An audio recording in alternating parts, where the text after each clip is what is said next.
तो hello friends. तो आज आम किसी टाइप पोस्टर डिजाइन करा टाइप फोटो एक्टिंग करवा डिजाइन बनवा से मात्र 5 मिनट बनवा बेसी समय लगे पूरा आराम से बन पारे इजिली बन पारे। आपड़ी हेटिंग किसी भी शिखी ना इजिली करदे खाली वीडियो देखु 4 ରୁ 5 ମିନିଟ अच्छी वीडियो देखु पूरा आराम से करदे। लास्ट बेल यार मुझे प्रॉम्प्ट देदेवी से प्रॉम्प्ट पेस्ट करके आप एआई मात्र 1 मिनट बन पारे आउर इजी किसी एडिट करबा पड़ो नहीं खाली प्रॉम्प्ट गोटे से लास्ट रोल को देवी तो सेटा खाली कॉपी पेस्ट करदे वीडियो लास्ट रे सेटा कहबी तो से वीडियो को फुल वॉच करंतु सतकी कहबी। तो चलो वीडियो को स्टार्ट करबा। आज हम एडिट करबा पिक्स आर्ट रे बहुत इजी पिक्स आर्ट एडिट करबा बहुत इजी जानते सेटा बहुत इजी सेठी एडिट करबा पई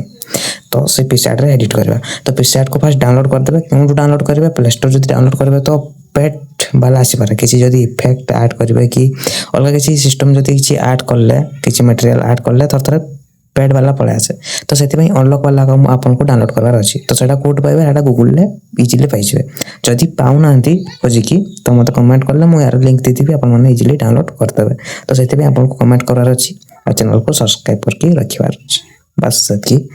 तो फर्स्ट डाउनलोड करते पिक्सआर्ट को डाउनलोड करला बाद ओपन करबे तो मु ओपन कर दोछि पिक्सआर्ट को। तो आथर मु देखि दोछि कि जे टाइप रो फोटो को एडिट करबा हमें बर्थडे वाला बर्थडे पोस्टर एडिटिंग करबा मात्र 5 मिनिट रे एडिटिंग करबा। तो एडिटिंग फोटो रे क्लिक करतबे फर्स्ट परमिशन मागले अलाउ करतबे तापर क्लिक करके ऐड करतबे कर सला परे फर्स्ट अपन बैकग्राउंड गोटे सिलेक्ट करार अछि तो बैकग्राउंड रे पळेबे एटू व्हाइट बैकग्राउंड हमको सिलेक्ट करार अछि व्हाइट कलर गोटे नहीं जीवे व्हाइट कलर बैकग्राउंड नगे देबे नगे सला परे या साइज टा फर्स्ट सिलेक्ट करबे तो साइज सिलेक्ट करबा पे हमको टूल्स मिल जो बा जो क्रॉप आइकन टा अछि सेठी क्लिक करबे क्लिक करला परे क्रॉप आइकन मिल जो क्रॉप आइकन रे जाकी अपन साइज टा रेशियो टा चेंज करबे। तो क्रॉप रे जीवे क्रॉप रे गला परे हमर जो इंस्टाग्राम साइज टा अछि फोटो साइज टा इटा आपन सिलेक्ट करबार अछि कला परे एटू डन करतबे। डन करला परे एठी ना आपन को जो हमर पूरा व्हाइट अछि व्हाइट टू कम टिके क्रीम डेवलप करबा ठीक कलर टिके चेंज करबा। तो सेति हम कोन करबा पड़िबो तो आपन को इफेक्ट क्लिक करबे इफेक्ट क्लिक करबे बहुत सारा इफेक्ट पळे आसीबो तो एठी आपन देखिए गोटे सिनेमैटिक गोटे इफेक्ट मिलबो तो सेटा एठी ऐड करतबे। तो एठी वर्तमान फोटो को ऐड करबे मु ए फोटोटा एडिट करबा पई चाहूची। तो बैकग्राउंड केमति रिमूव करे एठी आपन को रिमूव पीजी मारजो एठी बैकग्राउंड रिमूव करबे जदि आपन माने कैनवा एडिट करथांते तो सेठी बैकग्राउंड रिमूव करे पई आप पूरे डाउनलोड करे पई पड़ी थांता बट पिक्सआर्ट रे सेमति ने पिक्सआर्ट एडी तार रिमूव बैकग्राउंड देछि तो एठी आपन रिमूव बैकग्राउंड कर पारबे फ्री वाला देछि एटा जदि प्ले स्टोर डाउनलोड करबे तो प्रीमियम आसी पारे सेठी पैसा माग पारे जदि आपन माने गूगल डाउनलोड करछन तो एठी किछि पैसा मागिबो नै नले मते कमेंट करबे जदि मु यार लिंक भी देबी आपन को तो एटू रिमूव बैकग्राउंड करतबे। तो देखि पारते बैकग्राउंड केते बढ़िया रिमूव करतला तो एटा हम साइड ए टाइप रो लगाई दोछि मु गोटे पेंजी गोटे देखि से पेंजी टाइट ऐड करबे आपन माने पेंजी ऐड करतबे ऐड फोटो रे जेबे पेंजी को एटे ऐड करबे एई टाइप रो गोटे पेंजी मु देबी एटा ऐड करतबे ऐड करला बेले एटा को आपन जेकी एठी ब्लेंड रे जेबे तापर गला बजे कि एटू आपन को एटा मल्टीप्ले रे क्लिक करतबे आ एटा को एंगे ना एई टाइप रो रखि देबे।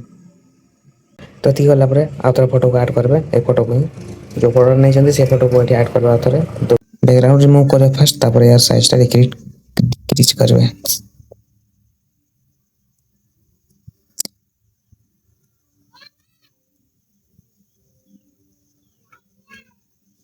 एना जो हमर ओपोसिटीटा अछि एटा डिक्रीज करते 50 भल लागुछि तापर जो तळ पड अछि एटा टिके आपन को इरेज करवार अछि तो इरेज केमति करबे ऑपरेट इरेज वाला आइकन मिल जिवो देखा जाउछि तो एत कलर डन कर देबे तापर एठी न तळे टेक्स्ट लिखवार अछि तो मु किछि फॉन्ट एटा पर लिखि देली जदि फॉन्ट रो लिंक दरकार तो कमेंट करते मु दे देबी तार फॉन्ट दे सला परे आप स्टिकर रे जिबे तापर एठी एंड सर्च करबे एंड सर्च करला परे किछि टाइप रो पळे आसो तो एठी आपन जोटा गोटे एंड रो जो तीर मति गोटे थाए एरो मति सेटा गोटा ऐड करबे सेमति मु गोटा एटा ऐड कर देली एटा ऐड करले टिके भलो लागिवो सेति में एटा ऐड कर देली तापर आपन जति फ्लावर्स दबा पई सुन दे पारे हम फ्लावर्स सेमति एडजस्ट करके दे देली तो सेई टाइप रो हमर बनि गेल। तो जदि आपन माने जो मु फॉन्ट यूज करछि टेक्स्ट से फॉन्ट जदि यूज करा पई चाहौ छथि तो कमेंट कर देबा मते मु यार लिंक दे दिबी आपन माने से फॉन्ट को डाउनलोड करके कर पारबे तापर फ्लावर्स जदि ବି ଦରକାର ତ ସେଟା କମେଣ୍ଟ କରିବେ ତ ମୁଁ ଦେଇଦେବି। ତାପରେ ସେଠି ଇଫେକ୍ଟ ଯାଇକି ମୁଁ ଟିକେ ବ୍ଲର୍ ଇଫେକ୍ଟ ଲଗେଇକି ଗୋଟେ ସେଭ୍ କରିଥିଲି ଆଉ ଗୋଟେ ଏମିତି କରିଛି ଦୁଇଟା କରିଦେଉଛି। ତାପରେ ମୁଁ ଆପଣଙ୍କୁ ଯେମିତିକି କହିଥିଲି ସବୁ ଫଣ୍ଡ ୟୁଜ୍ କରିଥିଲି ଯଦି ଦରକାର ତ ମୋତେ କମେଣ୍ଟ କରିଦେଲେ ମୁଁ ଏହାର ଲିଙ୍କ୍ ଦେଇଦେବି। ଆଉ ଯଦି ଆପଣମାନଙ୍କୁ ଏଆଇରେ ଏଡ଼ିଟ୍ କରିବାର ଅଛି ପ୍ରମ୍ପ୍ଟ ଦରକାର ଅଛି ତ ମୋତେ କମେଣ୍ଟ କଲେ ମୁଁ ଏହାର ଲିଙ୍କ୍ ଆପଣଙ୍କୁ ଡ୍ରାଇଭ୍ ଫାଇଲ୍ରେ ପଠାଇଦେବି ପ୍ରମ୍ପ୍ଟଟା। ଆପଣ ଖାଲି ଯାଇକି ଚାଟ୍ ଜିପିଟି ଜେମିନାଇରେ ପେଷ୍ଟ କରିଦେବେ ଆପଣଙ୍କୁ ଏଡ଼ିଟ୍ କରିକି ପୁରା ଦେଇଦେବ। ତ କେମିତି ଏଡ଼ିଟ୍ କରିକି ଦେବ ସେଇଟା ମୁଁ ଦେଖାଇ ଦେଉଛି। ଏଇ ଟାଇପ୍ର ଦେବ ଟିକେ ଅଲଗା ଦେବ ମୁଁ ଗୋଟେ କରିଛି ସେଇଟା ଦେଖାଇ ଦେଉଛି ଆପଣଙ୍କୁ। ତ ଏଇ ଡିଜାଇନ୍ର କିଛି କରିକି ଦେବ ଆପଣମାନେ ଯଦି ଚାହୁଁଛନ୍ତି ମୁଁ ଯେମିତି କରିଛି ସେମିତି ବି ଦୁଇଟା ପ୍ରମ୍ପ୍ଟ ଦେଇଦେବି ଏଇ ଟାଇପ୍ରେ ଆପଣମାନେ କରିପାରିବେ। ସବୁ ଡିଜାଇନ୍ ଏକା ଅଛି ସେ ସେମ୍ ଅଛି। ତ ଭାବୁଛି ଭିଡ଼ିଓଟି ପସନ୍ଦ ଆସିବ କି ଯଦି ପସନ୍ଦ ଆସିବ ତ ଲାଇକ୍ ସବସ୍କ୍ରାଇବ୍ କରିଦେବେ।